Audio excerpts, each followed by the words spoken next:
안녕하십니까. 금일부터 한자 공부합시다. 저도 합니다. 손자병법입니다. 제3장 모공편. 공격을 모의한다 하는 그 편이죠. 모공편입니다. 오늘 주제는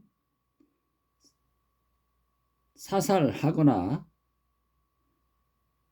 살생하거나 파괴하지 않고 무너뜨리지 않고 폭파하지 않고 이기는 것이 상책이다. 이게 결론입니다. 자, 그러면은 한문 원문을 성독하도록 하겠습니다. 손자왈 병용 범 용병 지법 전국 위상 파국 차지 전군 위상 파군 차지 전려 위상 파려 차지 전졸 위상 파졸 차지 전호 위상 파오 차지. 자, 제가 한번 한자 공부 겸사겸사 마커를 가지고 지묵필 대신에 한번 적어봤습니다. 필사를 해봤습니다. 자, 한자를 유심히 관찰하면서 적었기 때문에 나름 깨끗하게 나왔습니다. 자, 이게 무슨 뜻입니까?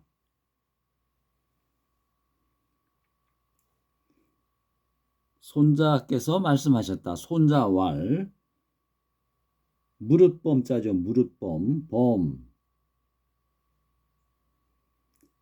범용병지법 범용병지법 무릇 전쟁하는 법에서는 전국 위상 온전할 전자 전국 적국의 나라를 말하죠. 적국의 나라를 온전하게 유지하는 것 위상 유지하다 유지하는 것이 상책이다. 파국 차지 무슨 뜻입니까? 국가를 깨트리는 거죠. 그 다음 붕괴시키는 것 파괴시키는 것은 차지 그 다음에 갈 일이다. 그 다음이다. 적군을 온전하게 그 다음 무슨 뜻입니까? 전군 위상. 자, 비슷한 패턴으로 나갑니다. 전군 위상.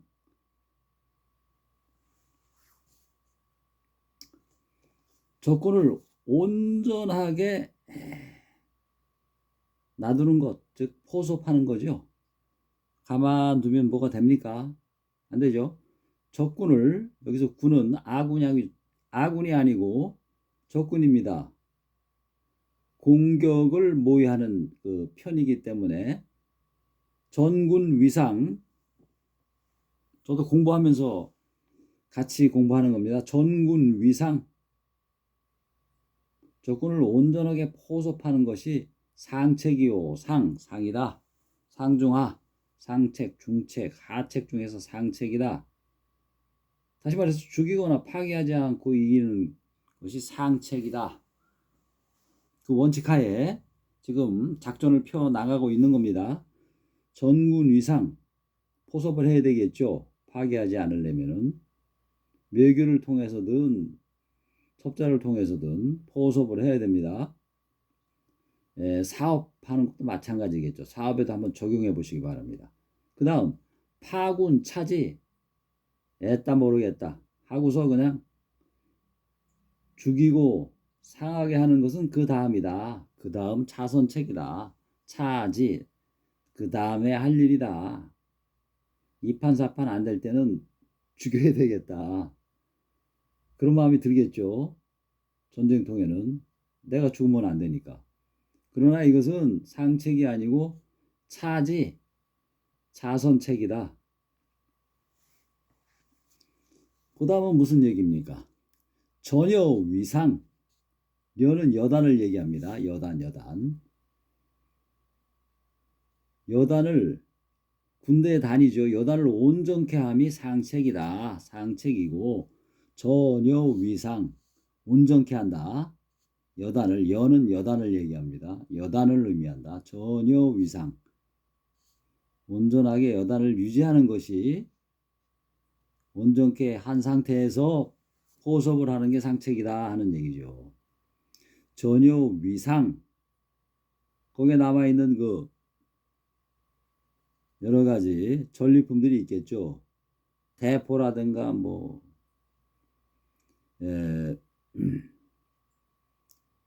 무기류라든가 포탄이라든가 아니면은 뭐 고대시대 같으면 활이라든가 뭐 시위라든가 여러 가지 음식이라든가 여단을 온전하게 함이 상책이다. 당연한 얘기죠. 못해서 그렇지. 그 다음 문장을 보도록 하겠습니다. 전혀 위상.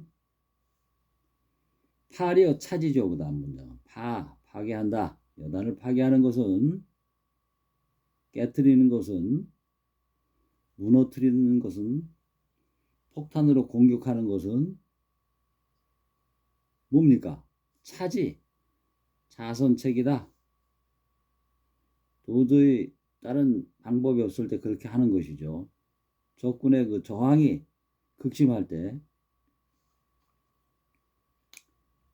자, 그 다음으로 넘어가 보겠습니다. 존졸 위상. 또 병졸은 어떻습니까?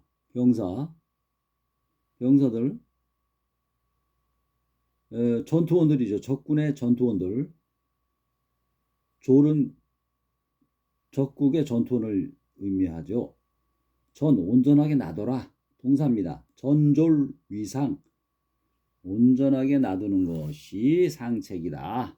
온전하게 어떻게? 집에 가게 놔둡니까? 금이 환영하게 놔둡니까? 사로잡아야 되겠죠. 병조를 온전히 사로잡는 것이 상책이다. 전졸위상. 자, 표의문자이기 때문에 많은 걸 함의하고 있습니다. 또 그 다음 문장. 파졸차지. 조를 파괴시키는 것, 죽이는 거죠. 그 다음 책략이다. 그 다음에 할 일이다. 차지. 그 다음에 가야 할 일의 순서다. 파졸. 죽이는 것이죠. 죽이는 것. 파괴한다. 적국의 병사를 무조건 죽이는 것보다는 안 죽이는 게 낫다. 그러나 할 수 없을 때는 죽여야 된다. 전쟁터에서는 파졸 차지. 이거는 상책이 아니고 자선책이다. 그 다음 뭡니까? 전호 위상. 군대의 조직인 오를 얘기하죠.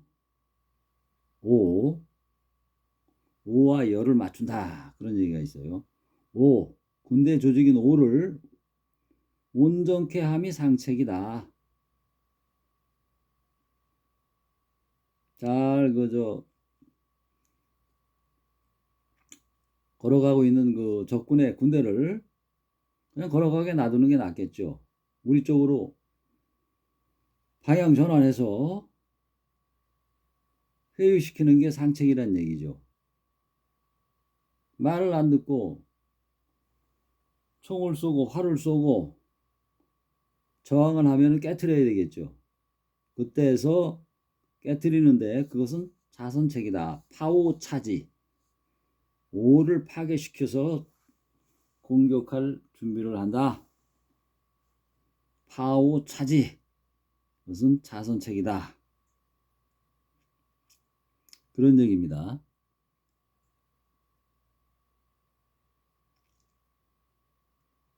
자, 재밌었습니까? 같이 한자 공부합시다.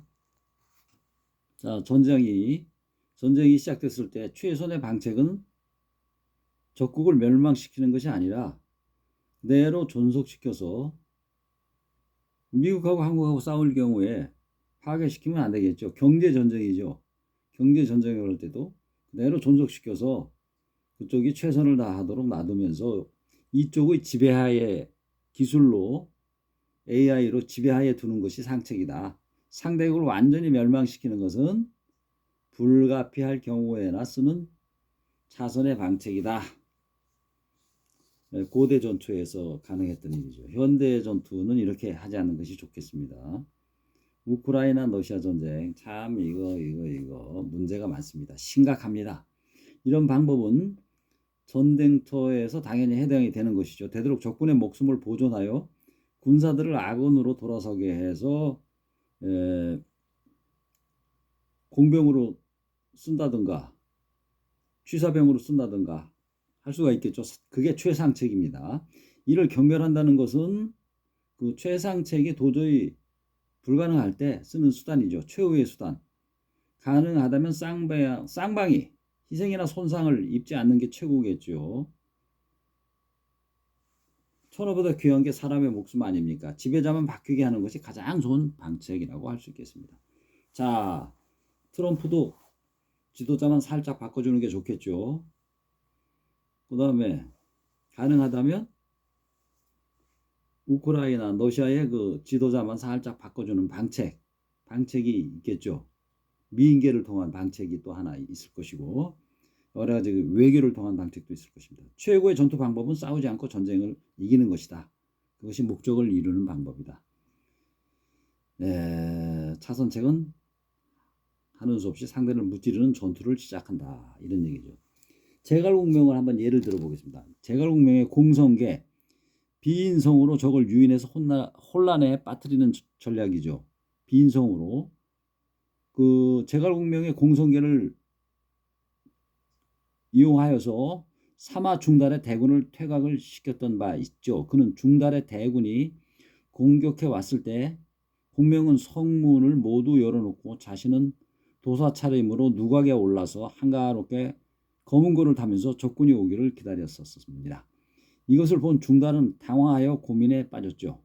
아니, 천하의 제갈공명이 아닌가. 저 꽤 많은 사람이 저렇게 한가로이 있다는 건 어딘가에 복병을 숨겨 놓았을 것이 틀림없다. 이렇게 생각을 했습니다.